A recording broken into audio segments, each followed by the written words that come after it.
¿Qué tal? Muy buenos días. Hoy es viernes 9 de agosto. Bienvenidos a la primera edición de Noticias Caracol, porque usted necesita estar muy bien informado y tomar las mejores decisiones. Muy buenos días, Vanessa. Muy buenos días, José. ¿Cómo amaneció? Un día para tomarse un buen café caliente y para iniciar con todas las noticias. Sí, señor. Y pongan mucha atención porque hoy es día de comenzar a presentar la declaración de renta. Mucha atención a este tema porque las multas son muy grandes.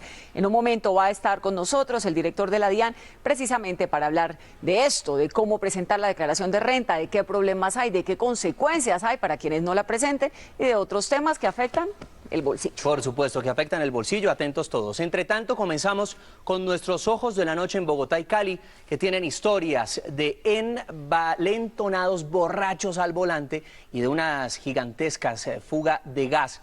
Iniciamos con Eduard Porras, que nos cuenta qué pasó anoche en la madrugada aquí en la capital. Buenos días, Eduard.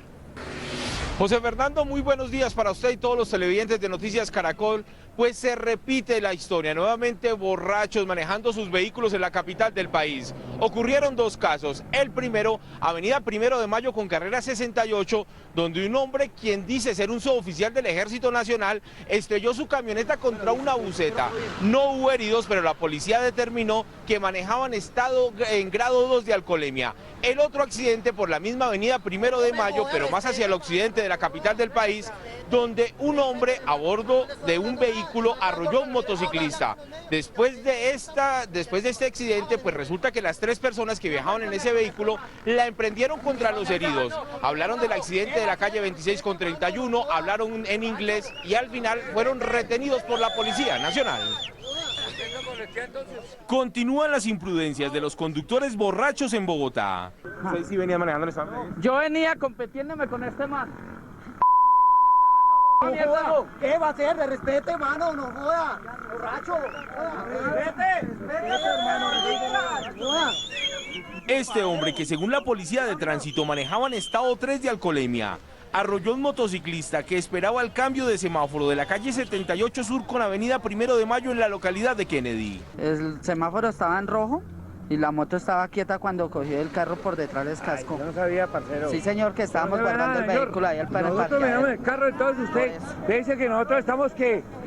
¿Somos qué? ¿En estado de embriaguez?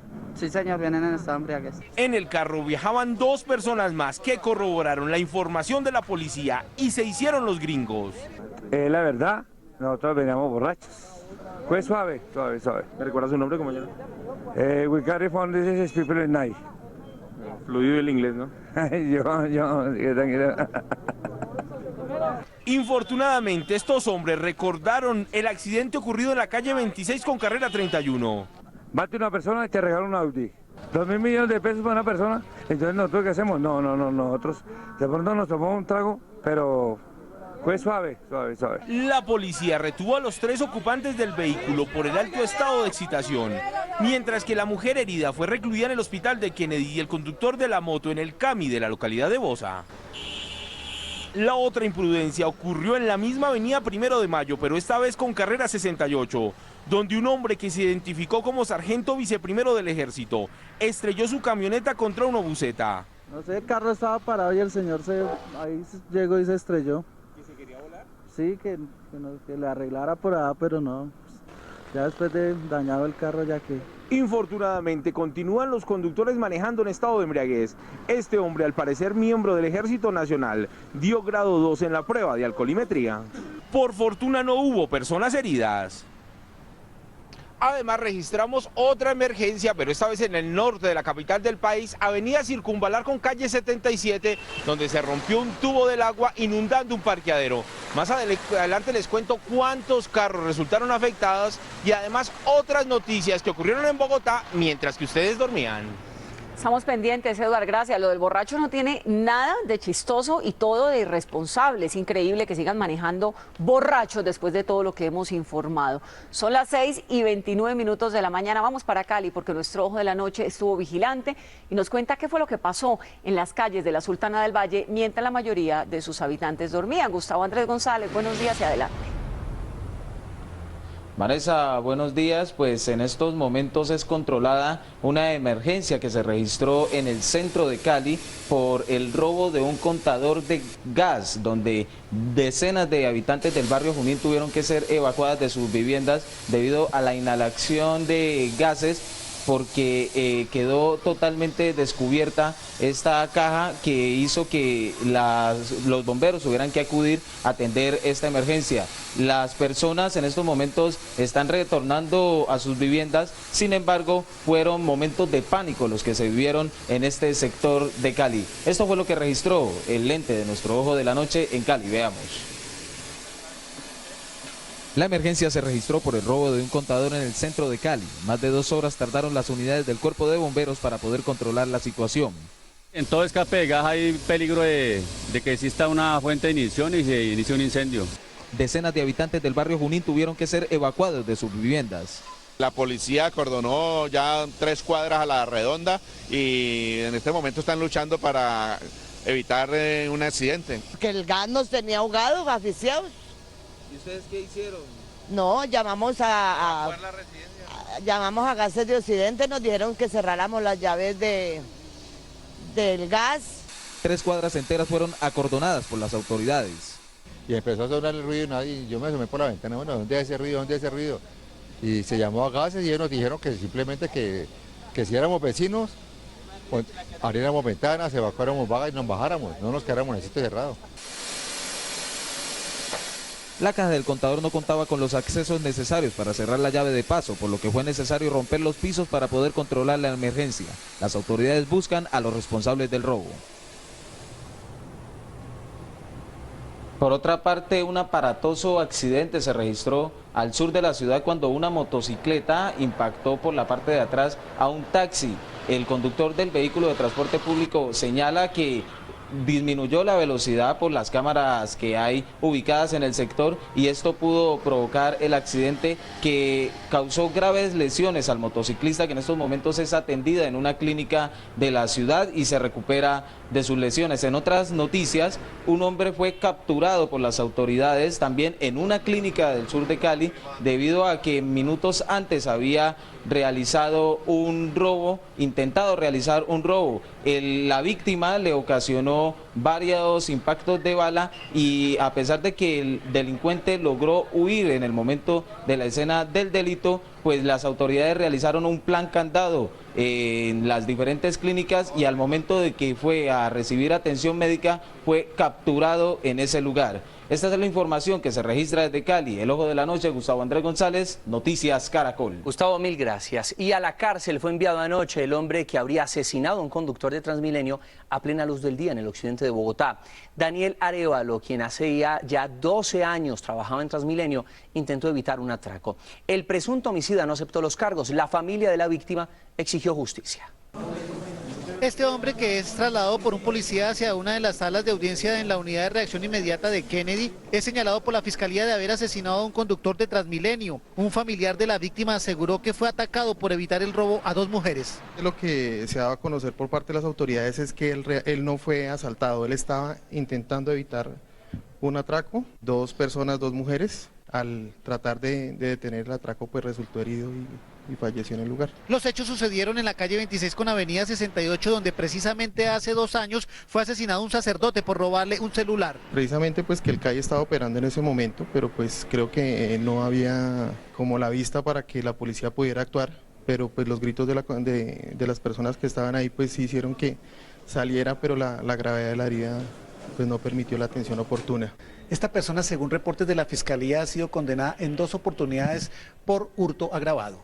El presunto delincuente fue presentado ante un juez de control de garantías para legalizar su captura. Un policía que se caracterizó por combatir a los pandilleros en Puerto Tejada, Cauca, fue asesinado cuando cumplía con su trabajo. Los habitantes del sector denunciaron que en esa zona se presentan choques armados entre pandillas casi diariamente. Edinson Hoyos, de 25 años, atendía un llamado de la comunidad cuando fue atacado a tiros por integrantes de una banda criminal que opera en Puerto Tejada, Cauca. Según el padre de la víctima, el uniformado había recibido amenazas como consecuencia del trabajo que venía desarrollando contra la delincuencia en ese municipio. Recibió un tiro de bala en el pecho y donde hubiera tenido el chaleco no estábamos en esta situación tan lamentable, tan triste, que un padre como yo está viviendo hoy. El hecho ocurrió en el sector conocido como El Bajón. Pero esta no es la única situación que se presenta. Según los habitantes de este populoso sector de Puerto Tejada, más enfrentamientos entre bandas se registran casi a diario. Nosotros somos víctimas de enfrentamiento de la banda, hermano. Aquí, como esta es la casa mía, como usted ve, nosotros somos testigos de Jehová. La única arma que tenemos es la Biblia. Tiro aquí. Dicen que incluso sus casas han sido impactadas por los enfrentamientos armados. Por eso, piden presencia permanente de la fuerza pública. Los muchachos están descarrilados y no tenemos control de la policía y la verdad, esto ya era algo que estaba anunciado. El patrullero llevaba 6 años en la institución y 1 en la localidad caucana. Y el presidente Juan Manuel Santos confirmó en entrevista exclusiva con nuestro director Luis Carlos Vélez los acercamientos de paz con el ELN. El mandatario explicó que un eventual acuerdo con las FARC deberá ser validado en las urnas. También hizo un balance de su gobierno, habló del alcalde Gustavo Petro y del expresidente Álvaro Uribe Vélez. Esta es parte de su conversación. Esto es exclusivo de Noticias Caracol. 3 años de gobierno, presidente. Colombia tiene uno de los desempleos más bajos en su historia, tiene uno de los niveles de inversión récord. Sin embargo, hay un ambiente como de tristeza, como un ambiente de decepción en el país. Algunos lo podrían interpretar así. ¿Dónde está el problema si los números son buenos? Si usted le pregunta a la gente personalmente cómo le ha ido, la inmensa mayoría dice igual o mejor. Las cifras están ahí en las encuestas. Si les preguntan cómo va el país, son menos optimistas. Eso es un fenómeno normal. Ha sucedido en todos los países.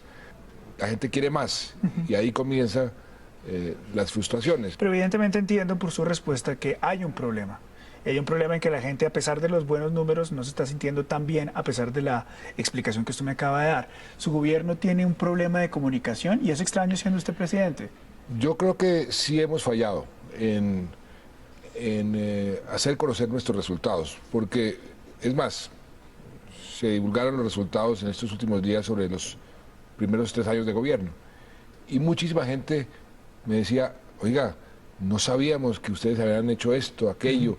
Y la gente con la que yo he hablado en estos últimos días como sorprendida, inclusive gente muy bien informada. ¿Puede ser ese el peor error de su administración, políticamente hablando? Yo creo que es uno de los graves. Usted fue muy duro ayer con la oposición en su discurso. Dijo que la oposición tiene mala voluntad, que profesan miedo y que están anclados en el pasado. Pero no mencionó exactamente quién era oposición. ¿De quién está hablando directamente usted, presidente? Hay una oposición de la extrema derecha y otra oposición de la extrema izquierda. Por eso digo yo que algo bueno debemos hacer nosotros, o tenemos que hacer nosotros, porque esos dos extremos se están uniendo en contra del gobierno. La extrema derecha y la extrema izquierda. Usted vio al presidente Uribe apoyando a Robledo y Robledo de uribista. Eso sí es algo realmente inesperado, milagroso, me dicen ahora como con cierta jocosidad. Usted ha planteado que el diálogo en La Habana se acaba a finales de este año. ¿Sigue pensando lo mismo con la evolución de lo que hay en La Habana? Noviembre sería una buena fecha para poder terminar estas conversaciones, para finiquitar el conflicto. Sería maravilloso porque sería, digamos, la antesala de las elecciones. Es el entender nacional que lo que se llegue, los acuerdos de La Habana luego tienen que ser refrendados de alguna manera por el pueblo colombiano, por nosotros los colombianos. Sí.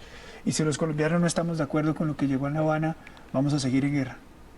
Sí, ese es el resultado. Si los colombianos dicen lo que allá se acordó, no lo aceptamos, pues seguimos como estamos, porque estamos en guerra.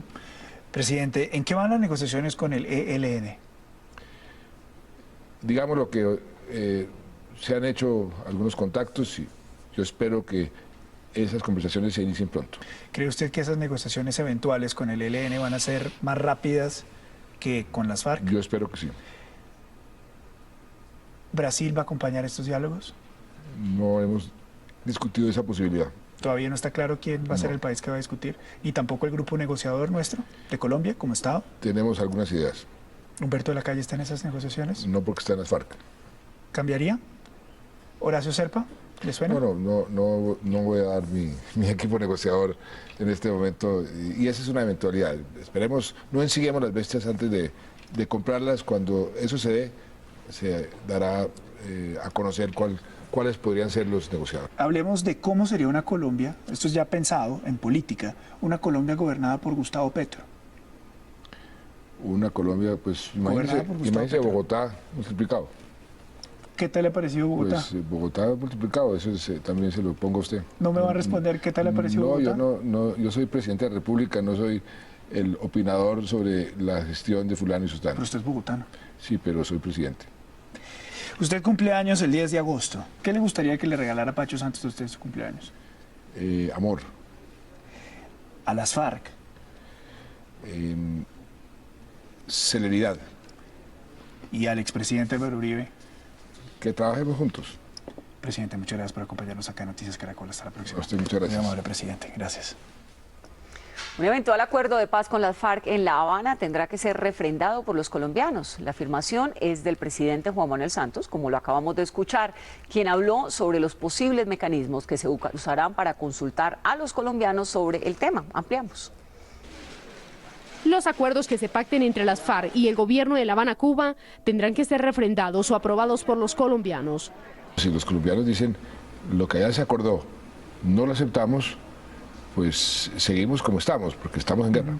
Pero ¿cuáles son las rutas jurídicas que se pueden adoptar para buscar la aprobación del eventual pacto? Está el referendo, que es la convocatoria que se le hace al pueblo para que apruebe o rechace una norma. También la consulta popular, en la que se le hace una pregunta a los colombianos sobre un asunto de trascendencia nacional. El plebiscito, o sea, el pronunciamiento del pueblo sobre una decisión del presidente. O la Asamblea Nacional Constituyente, considerada como el mecanismo para reformar la Constitución total o parcialmente. La pregunta es sí o no. Pero ¿qué pasaría si la opción que se elija no logra los votos requeridos? Si fallan, pues no hay acuerdo. Eso es tan sencillo. Para la consulta al ciudadano, al constituyente primario, no es por un ejercicio de calistenia política electoral, tiene una fuerza muy grande. Sería una o varias preguntas. No sabemos si va a ser una sola pregunta, o van a ser 2 o 10. Hay que esperarse un poquito a lo de La Habana. Los 4 mecanismos de consulta tendrán que tener el aval del Congreso. El presidente Juan Manuel Santos también le salió al paso a las críticas que hizo con motivo de los 3 años de su gobierno el expresidente Álvaro Uribe Vélez. El exmandatario escribió que tenía 89 razones para no creer en este gobierno. Santos le respondió que tiene 10 razones que lo diferencian de sus críticos. Nos gusta mirar más hacia el futuro que anclarnos en el pasado. Preferimos una Colombia en paz que una Colombia en guerra. Y además, nos gusta la crítica y la crítica constructiva. Lo que no nos gusta son los twitters mentirosos. Y a propósito del expresidente Uribe, ahora demandó ante el Tribunal Administrativo de Cundinamarca la posible venta de la mayoría accionaria de la generadora de energía Isagen. Guillermo Rodríguez, el abogado que representa al exmandatario en este proceso, afirmó que con la venta de esa empresa se estarían vulnerando a los colombianos el acceso a los servicios públicos, la soberanía, el patrimonio público y la seguridad nacional. Rodríguez sostuvo que la venta es una decisión irresponsable, ya que falta solo un año para que finalice el periodo presidencial. Dentro de las pretensiones, desde luego, estamos solicitando, entre otras, que se ordene la suspensión de este despropósito con una de las empresas de energía más importantes del país. A las 6:44 de la mañana, en 60 segundos, les presentamos lo que será noticia en vivo en los próximos minutos desde distintas regiones del país. Esta es una noticia en desarrollo de Noticias Caracol. A partir de hoy hasta el próximo 6 de septiembre, miles de trabajadores asalariados e independientes deberán presentar su declaración de renta ante la DIAN. ¿Quiénes tienen que declarar renta? Esperen entrevista en vivo con el director de la DIAN, Juan Ricardo Ortega. Sigue el caos por el trámite para cambiar o renovar la licencia de conducción en el país. Ayer se cayó el sistema de registro único nacional de tránsito, conocido como RUNT, y miles de usuarios no pudieron hacer el proceso. Catalina Gómez nos tiene reporte en vivo. Los borrachos siguen sin freno. Nuestro ojo de la noche, Eduard Porras, nos tiene más detalles de 2 accidentes protagonizados por conductores ebrios en Bogotá. Los choques dejaron 2 personas heridas. En Cali avanza el 8º Festival de la Salsa, que reúne a los mejores bailarines del mundo. Autoridades en el Valle buscan vender la imagen de Cali como la capital mundial de la salsa. En breve, Yanio Díaz nos contará cuál es la estrategia.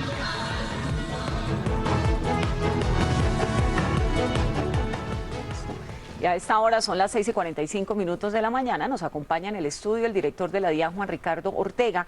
Que pongan mucha atención. A partir de hoy, más de 1.400.000 personas naturales en el país van a tener que cumplir con la obligación de declarar renta. Doctor Ortega, gracias por estar aquí en Noticias Caracol.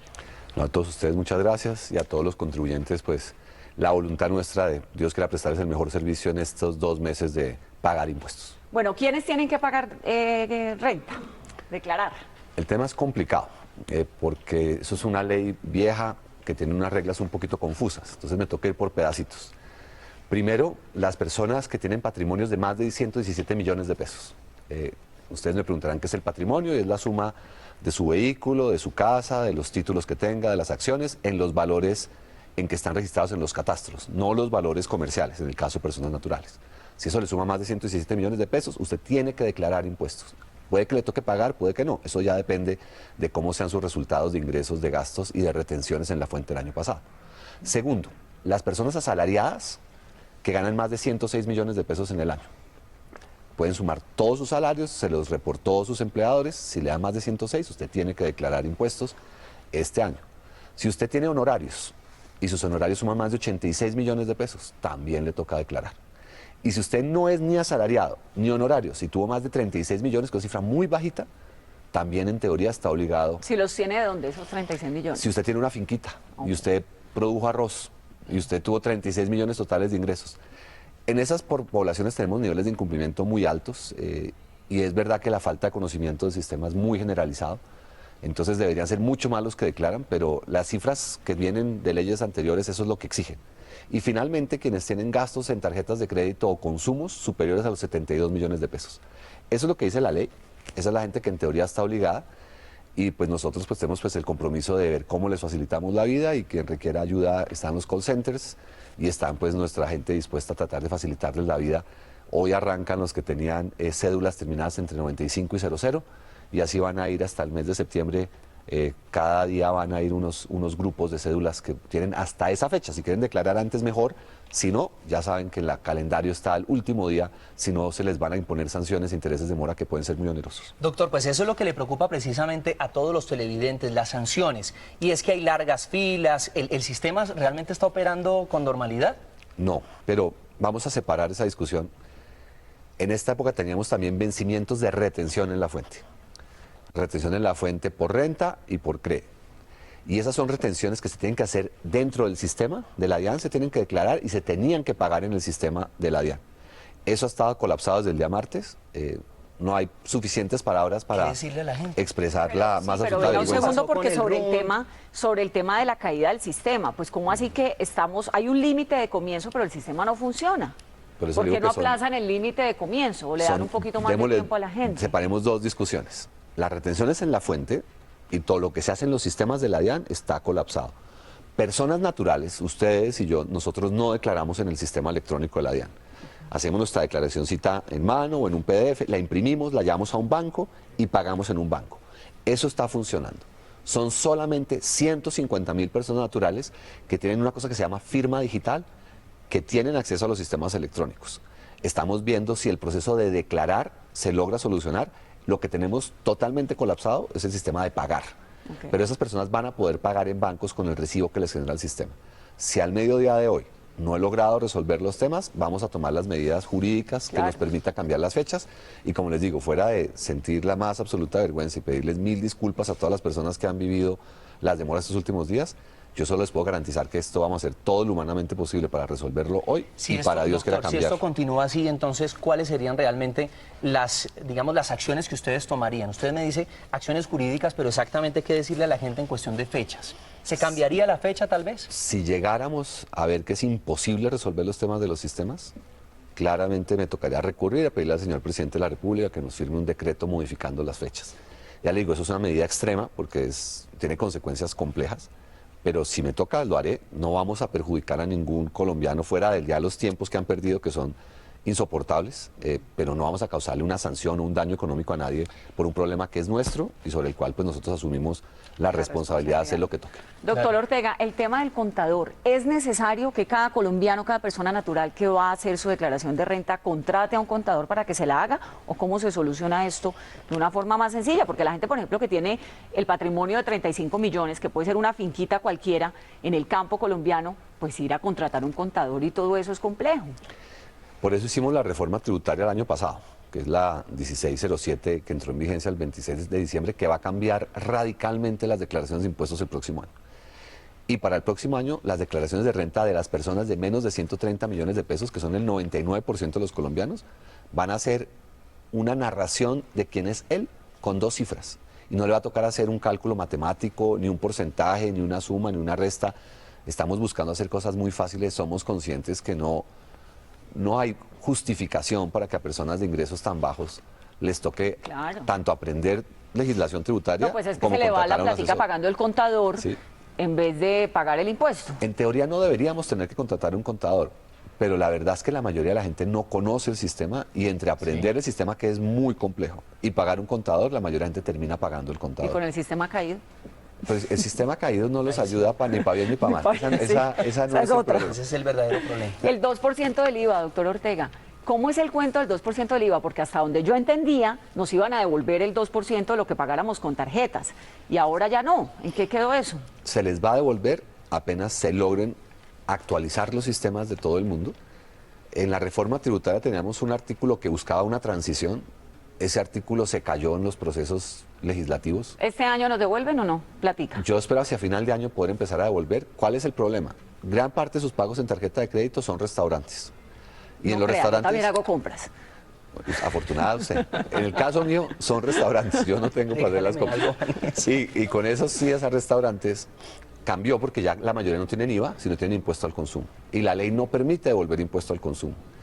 Y los sistemas de todos los restaurantes y de los bancos no tuvieron tiempo para actualizarse y el rengloncito del IVA se usó para meter ahí la plata del impuesto al consumo. Entonces claro, es imposible pero un momento, separar. es que eso es un problema de los restaurantes, eso no es un problema del consumidor. Pero legalmente no hay forma de saber cuánto de su gasto fue en restaurantes y cuánto fue en esas compritas que hacen. Entonces no nos van a devolver la plática este año. No sé, apenas se logre generar un renglón distinto en todos los sistemas de pagos del país, que diga impuesto al consumo y que diga IVA, apenas tengamos eso, inmediatamente empezamos a devolver la parte de IVA.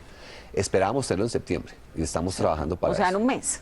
En un mes 20 estamos, días. sí, vamos a hacer el esfuerzo Bueno, de entonces, tenerlo para esa fecha. yo por ahí tipo octubre lo estoy llamando otra vez a preguntarle qué pasó con la plática del impuesto del IVA. Con todo el derecho y con toda la razón y esperemos que tengamos eso resuelto para esa fecha. Doctor Ortega, la última pregunta rápida. ¿A dónde va el impuesto de la DIAN? Todo esto que la gente está pagando ahora con la declaración de renta, ¿a dónde va? Para que los colombianos que no saben sepan. Excelente pregunta. Colombia recauda 100 billones de pesos al año.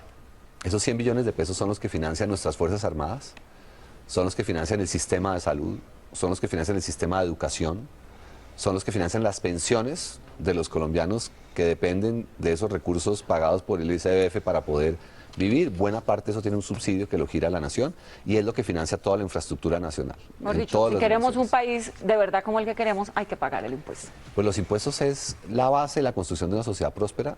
En Colombia la gente evade muchísimo, hay una cultura tributaria muy mala. ¿Qué porcentaje? Bueno, yo le diría que más del 25% se evade.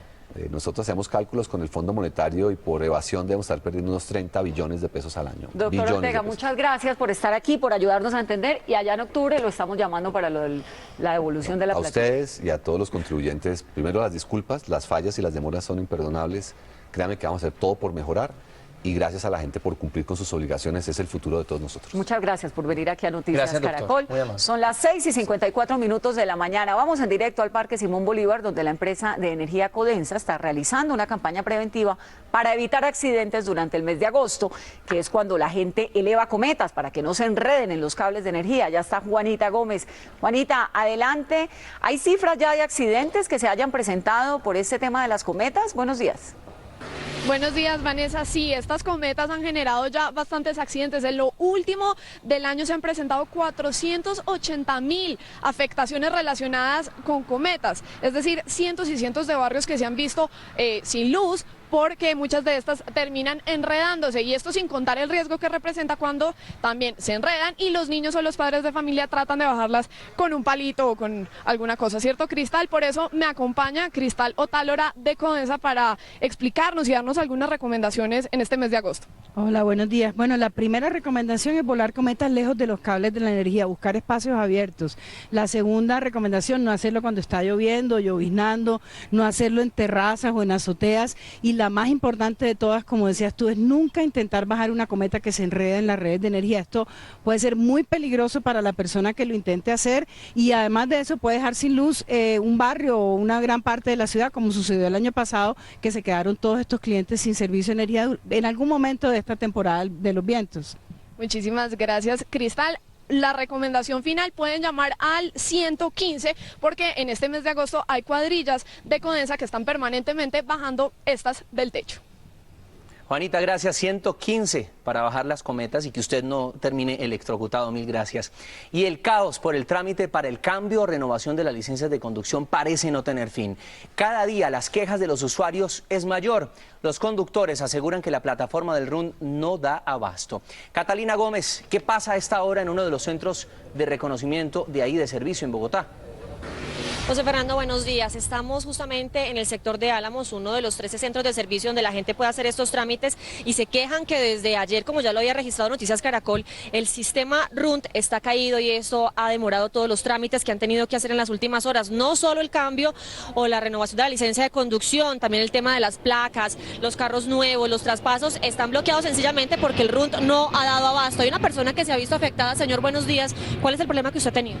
No he podido matricular un carro, el sistema está caído y esto pues lleva 2 días así, y yo creo que no se puede solucionar. Y ojalá el gobierno nacional, a través de las autoridades, el ministerio, le pusiera de todas maneras un punto para que las personas que tenemos que hacer esta situación aquí en el SIN tuviera una agilidad. Esto no puede seguir así, tenemos que darle una respuesta a la ciudadanía, tenemos que ser consecuentes con el tiempo. ¿Cuánto vale el tiempo de nosotros detrás de esto? Por favor, le agradezco su colaboración para que estos medios nos ayuden a arreglar esa situación. A usted, señor, también hay que recordar que hace algunos días que hablábamos con el secretario de Movilidad, pues se le planteó la posibilidad de ampliar el plazo para que las personas pudieran renovar su licencia. Obviamente el tema del RUNT no está en manos de la Secretaría de Movilidad de Bogotá, sino en manos del Ministerio de Transporte, y ya dependiendo de las contingencias, pues se daría la posibilidad de pedir esa ampliación. Estaremos aquí haciendo seguimiento a las personas que están entrando en este momento a hacer estos trámites para llevarles a ustedes nueva información.